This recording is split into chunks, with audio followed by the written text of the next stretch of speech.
Welcome to my class. বিগত দুটো ক্লাসে আমি বেসিকের পার্ট নিয়ে আলোচনা করেছি, দুটো ক্লাস ছিল।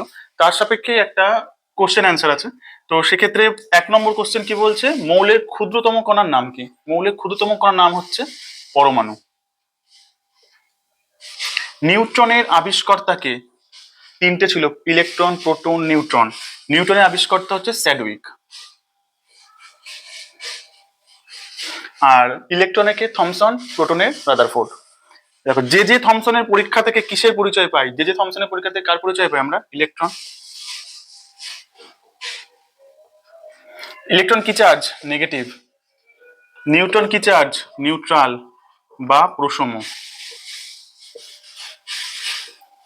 যে কোনো জিনিসের থিওরি পড়বে, সাথে কোশ্চেন অ্যান্সার করবে, সেটা ভালো তৈরি হবে তোমাদের। পরমাণুর মধ্যে বেশিরভাগ স্থান কি বলেছিল? রাদারফোর্ডের যে মডেল ছিল, পরমাণুর মধ্যে বেশিরভাগ স্থানই হচ্ছে ফাঁকা। ঠিক।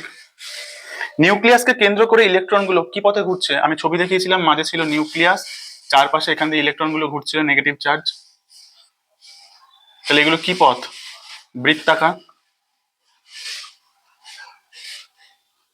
তাহলে এই গেল বিগত দুটো ক্লাসের কোশ্চেন অ্যান্সার। পরমাণুর কি? মৌলের ক্ষুদ্রতম কণা। স্যাডউইক আবিষ্কার করেছে কি? নিউট্রন। থমসনের পরীক্ষা থেকে জানতে পারি ইলেকট্রন। পরমাণু বেশিরভাগ স্থানই হচ্ছে ফাঁকা। আর নিউক্লিয়াসকে কেন্দ্র করে ইলেকট্রনগুলো বৃত্তাকার, রাউন্ড শেপের পথে ঘুরছে। ঠিক আছে?